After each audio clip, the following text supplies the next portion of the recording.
Hey everybody, welcome to the Great Big Story YouTube channel. I'm Dave. And I'm Jillian. Welcome to the show.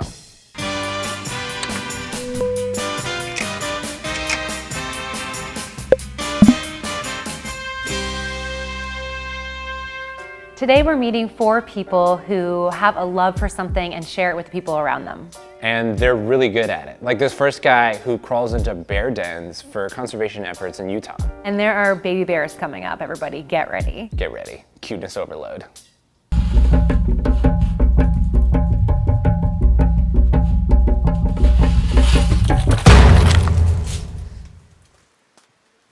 Growing up in Montana, I feel like I had kind of a special opportunity just to be outside a lot. That's kind of where a love of wildlife started for me. That dies out in a lot of kids, and for me it just continued. Alright guys, so we just finished up the bear den. This little guy hasn't been named yet.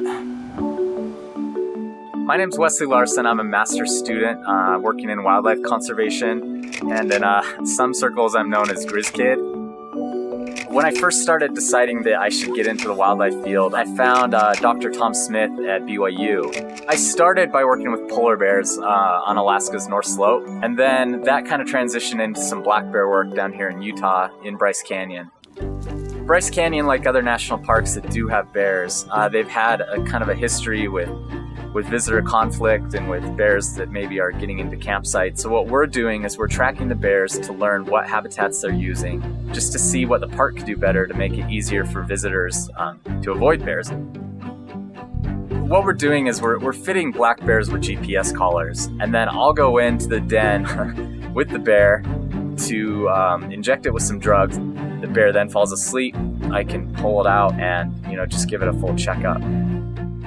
It's probably the most scary thing we do, just because bears wake up. Sometimes they're really unhappy to see us. Stay! Get back.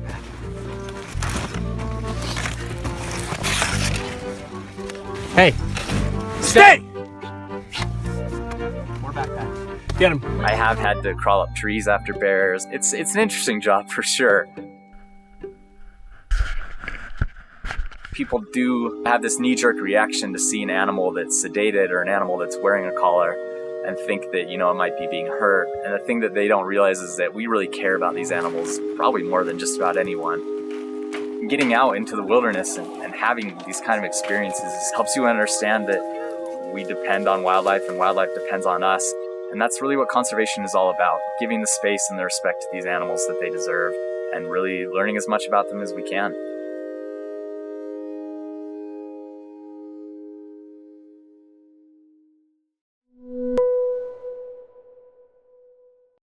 Next up, we're going to meet Billy Mitchell, who was named the Video Game Player of the Century. He is the Pac-Man champion. Let's go check out his great big story.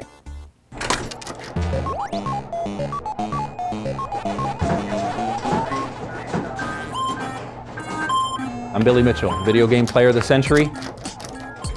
I did the world's first perfect score on Pac-Man, 3,333,360. Ooh, it's exhausting to just say it. I began in the competitive world of pinball. It moved to Donkey Kong. But the greatest level of competition at the moment was Pac-Man. If I was going to be the best, I had to be the best at the game that was everywhere. So in 1999, I sent out a press release. I was as cocky as could be. They said, there's been 10 billion games played. How are you going to do it? I says, because I'm Billy Mitchell. You start off on the first board, but on board 21, that's where it reaches maximum difficulty. You have to navigate all the way to board 255, doing the same repetitive thing. You can't miss a dot, a prize, a blue man. You can't die once. You can't lose focus. You got to stay with it all the way there, 4 to 5 hours. You have to take a corner down to 1/60th of a second in order to create perfect timing. And keep your eye right here, right here. You have to do that over 29,000 times without making any mistakes and dying. You play 255 boards. On 256, there's enough memory left in the game for the left half of the board and not the right half.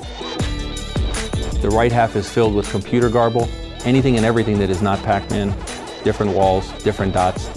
That's what a perfect score is. The moment that score went up there. I thought, wow, I achieved perfection. You get to the end, there's nothing to do but die. There was nothing saying congratulations. There was nothing saying the end, game over. Nothing. The designer of Pac-Man, not only did he never think anyone would get to the end, he didn't know where the end was. He didn't know at what point the game would run out of memory. Everything to him is completely baffling. They never saw the split screen until I sent it to them. Masaya Nakamura, who's the godfather of video games. He crowned me Video Game Player of the Century for that and all the previous achievements. It doesn't get any higher than that.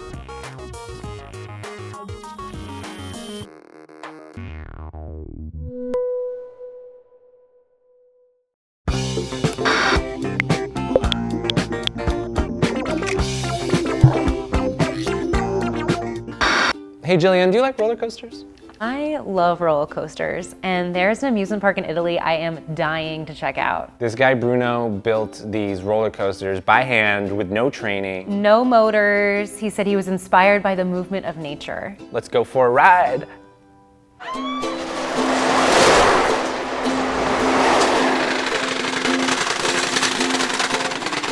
Allora, io sono Bruno, sono l'ideatore e l'esecutore di questo parco ecologico. Magari osservando un movimento in natura che c'è, un ramo che si abbassa, un uccello che vola, e di conseguenza mi sorge l'idea, magari quel movimento dico potrei anche fare un gioco e da quel momento posso giudicarmi io adesso lo costruisco.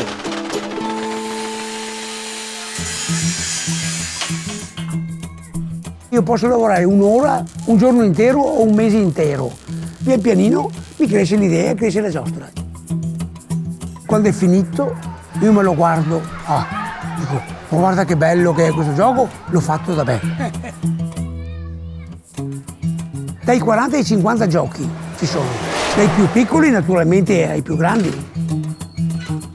Tutto a forza manuale, non ci sono meccanismi. Se tu vuoi giocare, qui devi spingere e sudare, altrimenti il gioco non si muove. Questo è l'importante ed il bello di questo parco. I genitori, per far vedere ai bambini come si gioca, sanno che loro, ma io in cuor loro sono convinto che ritornano bambini anche loro. È bello bello vedere queste cose. Quando cammino in mezzo al mio parco qui, specialmente quando verso sera, verso il tramonto, che sono da solo, allora mi guardo e il mio cuore si allarga per aver creato dal niente un qualche cosa che poi sarà nel tempo.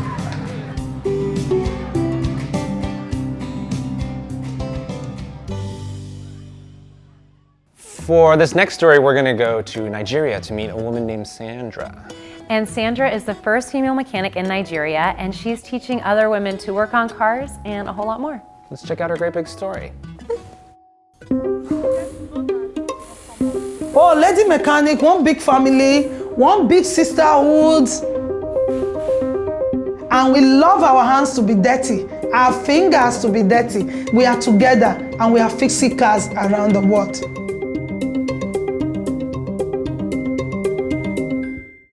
All right, make sure you have your homework done. Yes, I need to see the papers. All right, then good luck. My name is Sandra Agwebo. I'm the first female mechanic in Nigeria and the founder of the Lady Mechanic Initiative. I've been a mechanic for 32 years and I've been running my own garage for 22 years now. So that is the way it works. The Lady Mechanic Initiative is working with the vulnerable group, the ex-commercial sex workers, the school dropouts, married women who wants to acquire skill. They are like, there's no more hope in my life. I said to them, you know what? You have got a lot of hope. I'm going to help you build that hope. Amina here, she has 5 children and she's a mechanic. Amazing. Because they are vulnerables, they don't have money. They are from poor background. So they don't pay to learn. And we do all this. From the funders pay their stipend, pay for their lecture, overall, and my training is just free of charge. You want to be able to help other women as well. Now we've been able to empower, graduate about 1,000 female mechanics in Nigeria in 5 states.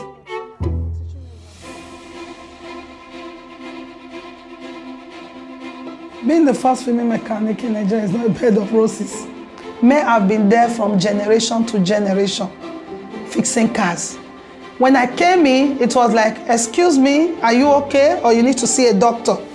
But no, I knew what I was doing. But for me to become the first female mechanic in Nigeria, I had to work 5 times harder than the way the men will work to prove myself. Many people, they don't know me by my name. It's lady mechanic everywhere I go.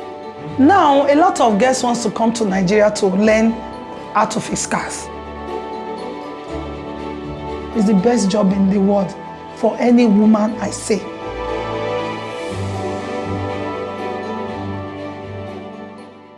Well, guys, I hope you enjoyed these 4 great big stories. Thanks for watching. Subscribe by clicking on the horse above us and make sure to comment because we want to hear from you. And we'll see you real soon. Bye, guys.